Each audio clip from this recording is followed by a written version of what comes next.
श्री हरि विष्णु। आज मैं आपको हथेली में विवाह रेखा के बारे में बताऊंगा।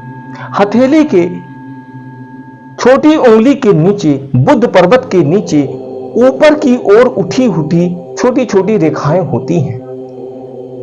हृदय रेखा से मिल करके ऊपर की ओर गहरी होकर के जो रेखा बढ़ती है उसे हम विवाह रेखा कहते हैं। अगर वह अस्पष्ट है, गहरी है, तो निश्चित रूप से उस व्यक्ति का विवाह एक अच्छी सुकन्या से होना तय है। लेकिन इसी के साथ साथ देखा गया है कि इसी बुध पर्वत पे कुछ छोटी छोटी रेखाएं आगे बढ़ती हैं जो पूर्ण नहीं होती हैं, उनका अस्तित्व कम होता है। इसका अर्थ यह है कि ऐसे लोगों का विवाह तो नहीं होता है, लेकिन नेगेटिव पर्सन यानी किसी महिला की ओर उनका झुकाव जरूर होता है। उनके संबंध बनते हैं लेकिन वैवाहिक स्थिति को नहीं प्राप्त हो पाते हैं। प्रणय और प्रणय में अंतर है।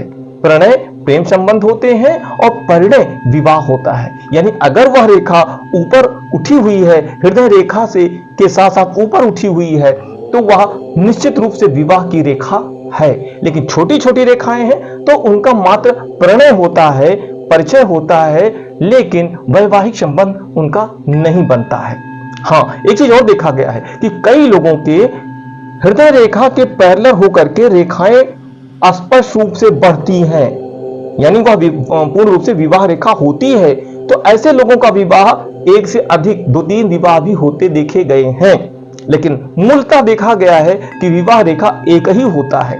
यदि कई रेखाएं हैं तो कई विवाह भी संभव है, लेकिन जो छोटी छोटी रेखाएं होती हैं वो प्रणय रेखाएं हैं। विवाह रेखा को और मजबूत करने के लिए आप बुध को स्पष्ट करें, मजबूत करें। इसके लिए गैया को हरा चारा बुधवार को खिलाएं और हल्दी का चंदन मत्थे पे और नाभि में प्रतिदिन स्नान के बाद लगाएं, तो एक अच्छा विवाह आपका निश्चित रूप से संपन्न होगा। चैनल को लाइक सब्सक्राइब करें। आपका कल्याण हो। जय श्री हरि विष्णु।